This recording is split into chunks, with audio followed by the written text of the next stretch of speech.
27 फरवरी। जी हाँ प्यारे बच्चों, ये डेट तो अब सभी सीबीएसई के क्लास 10th वाले बच्चों के दिमाग में आ चुका होगा कि पहला मेन सब्जेक्ट का पेपर 27 फरवरी से स्टार्ट हो रहा है इंग्लिश का।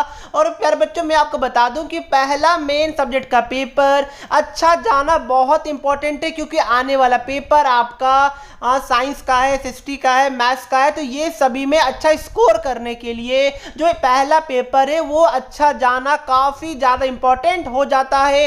अदरवाइज मोरल भी डाउन हो जाएगा अगर पहला पेपर ही खराब चल जाए। तो इसी चीज़ को दिमाग में रखते हुए आज मैं सभी बच्चों को कुछ वेरी स्पेशल टिप्स देने वाला हूं, कुछ स्ट्रेटजी बताने जा रहा हूं जो आपके प्रिपरेशन का जो प्लान होने वाला है वो मैं आपको बताऊंगा।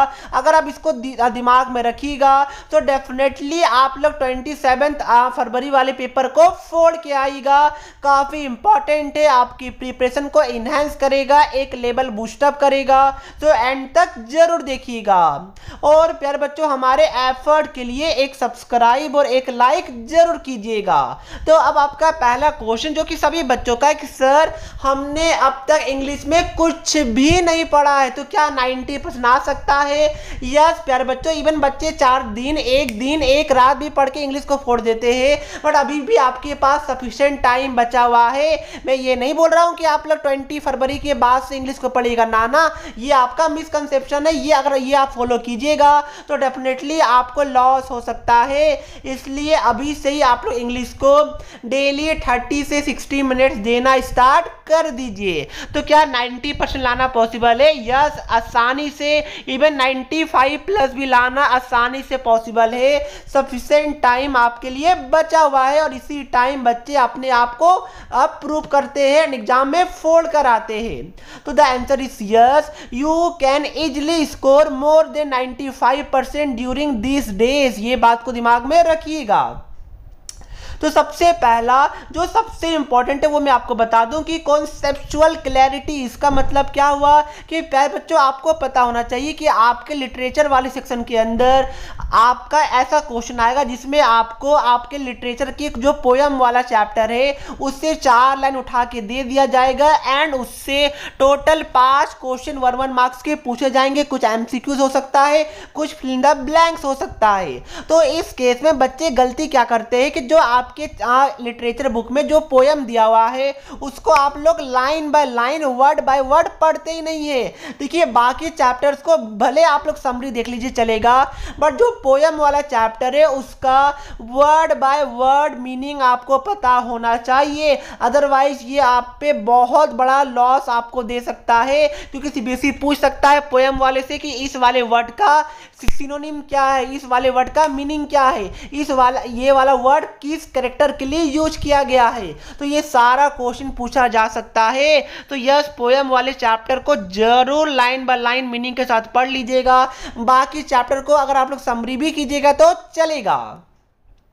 Next, writing practice. इंग्लिश एक ऐसा सब्जेक्ट है जो बच्चे क्या सोचते हैं, अरे इंग्लिश ही तो है, एक दिन पहले पढ़ेंगे, 2 दिन पहले तो छुट्टी मार लेंगे, मतलब 25-26 को पढ़ेंगे, 27 को पेपर तो दे के आ जाएंगे। अरे नहीं प्यारे बच्चों, इंग्लिश एक ऐसा पेपर है जहां पर राइटिंग, प्रेजेंटेशन, आपके लिखने का तरीका, कितना सुंदर तरीके से आप अपने आंसर को प्रेजेंट कर पा रहे, जितना नीट एंड क्लीन वे में अपने राइटिंग को रख रहे हैं, इस पे भी मार्क्स होता है। इंग्लिश में आपका 2-2 पेज का भाषण टीचर नहीं पढ़ने जा रहा है पूरा, आपका प्रेजेंटेशन बहुत इंपॉर्टेंट रोल प्ले करेगा। इसलिए राइटिंग प्रैक्टिस भी जरूर कीजिएगा, नीट एंड क्लीन वे में लिखिएगा। राइटिंग गंदा है कोई बात नहीं, ओवर कट आपको नहीं करना है।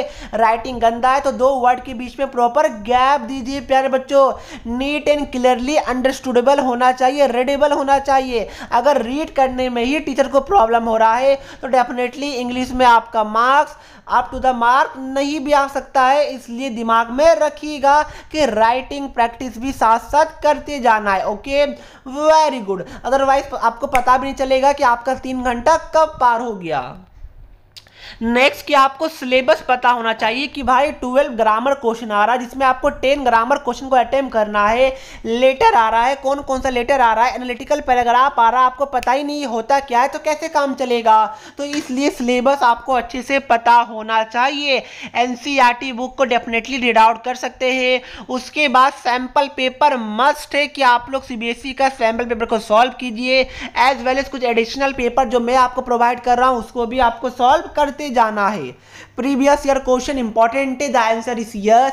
बाकी सब्जेक्ट में तो रामबाण है, इंग्लिश में भी इंपॉर्टेंट है, आपको वहां से आइडिया लगेगा कि सीबीएसई का प्रीवियस ईयर का जो क्वेश्चन का लेवल है वो क्या है। बट मैथ साइंस में तो जो आपका PYQs है वो रामबाण की तरह यूज होता है। ये कोई क्वेश्चन हो, डाउट्स हो या कॉन्सेप्ट समझ ना आए, बोर्ड्स हो या जेईई नीट, पढ़ाई में कोई दिक्कत आ रहा है तो इसका सॉल्यूशन है फिलो ऐप। अपने डाउट्स को किसी भी टाइम क्लियर करें इन 3 इजी स्टेप। सबसे पहले गूगल प्ले स्टोर या ऐप स्टोर में जाकर फिलो ऐप को डाउनलोड करें, मोबाइल नंबर डालकर साइन अप कीजिए। उसके बाद जो भी क्वेश्चन में प्रॉब्लम है उसका फोटो खींचिए या फिर टाइप कीजिए एंड सबमिट करने के बाद फिलो 60 सेकेंड के अंदर आपको इंडिया के टॉप एक्सपर्ट से कनेक्ट कर देगा।